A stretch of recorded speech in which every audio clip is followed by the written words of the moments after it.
But when you look under the hood of a failed digital course launch right now, what are you actually seeing maybe that is missing most of the time, or what are you seeing? Yeah, I mean, hands down, I think it comes down to the messaging. And when I say messaging, I mean the emotional connection that you're creating for somebody through getting them to take an action, whether that's sign up for your free webinar, your lead magnet, or buying your course. And honestly, like 90% of the time I see something not work, I can trace it back to the messaging, the language that's used, the emotion that is created. Is it standing out from the other things out there? Is it surface level? Does it sound like everything else?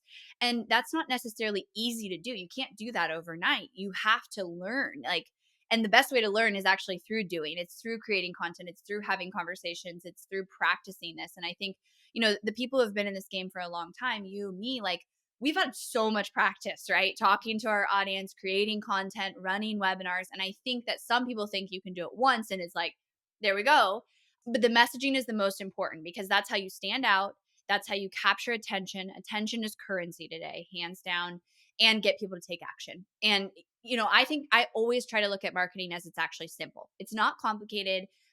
The bells and whistles of having, 50 emails and an automation and multiple step funnels and all of that, that's like the icing on the top. But the foundation is your messaging. It's the offer that you have. And it's not just the offer, but how you talk about the offer, how you represent the offer, and is it irresistible? So, majority of the time, if something doesn't work, I trace it back to the messaging. I look at the language through the lens of the person that we put this in front of. Is it irresistible to them?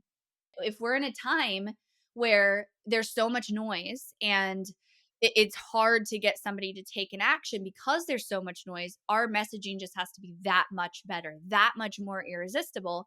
And I also think if you think about you, if someone listening to this, if you think about the times you have taken action, like you have consumed a piece of content on social media or followed someone or listened to Amy's podcast or signed up for a freebie, you're going to get tremendous value from that or you wouldn't do it. And so you have to do the same thing in your own brand and really provide that depth and that work to get it to that place.